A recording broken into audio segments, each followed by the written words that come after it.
Thank you, Mr. Chairman, and thank you to all of our witnesses for being here today. Appreciate your time and insight. If I may start with Ms. Wood, thank you for your testimony.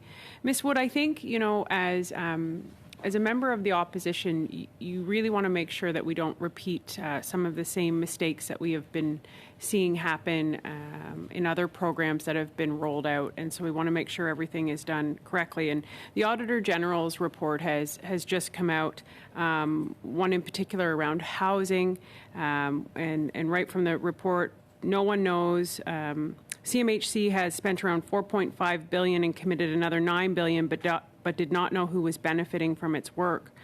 As well, when we look at food security, as you've been sharing so much about, the Auditor General's report has also said that the government has not developed a national emergency preparedness and response plan that considered a crisis affecting the entire food system and Canadians' food security, and that a May 2020 study by Statistics Canada, food insecurity among Canadians rose by almost 15%. And so we know food bank usage is up at the highest it's ever been in history. And I guess my question to you with this bill is, what do you see to make sure that this program, this bill, doesn't see this same lack of accountability or proper implementation of funding getting to the people who need it most? Can I refer this to my co-partner, Matthew Maynard? You certainly may. Thank you. Hi, I'm Matthew Maynard. I'm with the local community food center in Stratford.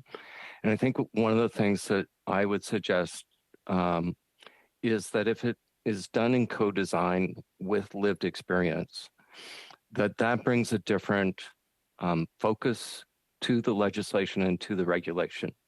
It also will bring a different energy because those that are speaking from their lived experience are going to be looking at how do I achieve the dignity and the support that is needed.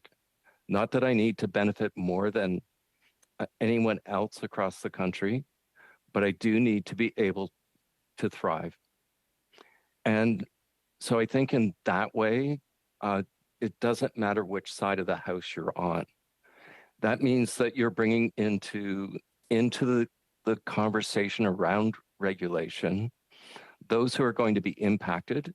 And as we've heard from other witnesses, those organizations will also be there to support regardless of which side of the house it's on, and to make the accountability so that individuals can experience dignity and can experience. We know, I guess the one other comment I would have made, and as you brought up the food security issue, we know that at an individual level, those individuals with disabilities are finding solutions that they have to find day to day. That can mean going to a food bank that is empty.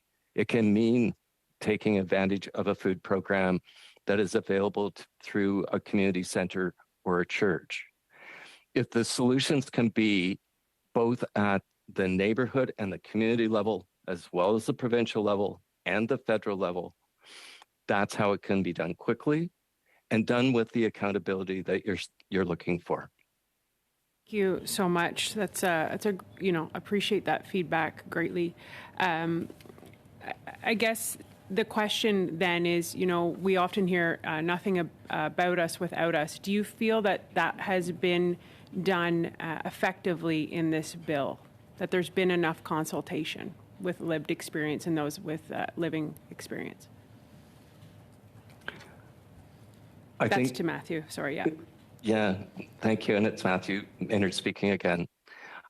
We were able to experience that with our own MP. So as Karen mentioned in her presentation, we were able from the beginning to bring our concern to our MP, to have our MP hear us, to have our MP bring that to the floor of the Commons. And I think there is that possibility then. But it takes commitment. And it will take commitment from our MPs and from our municipal councils. to make it a reality, that it truly does become the benefit. So in some ways, I would say at the local level, we very much experienced it. And so to me, that makes it a possibility throughout the country. Thank you. I just want to say that's a shout out to John Nader because he's their MP. So I just wanted to have that on record because he's a great guy. Thank you, Madame Ferry. Now the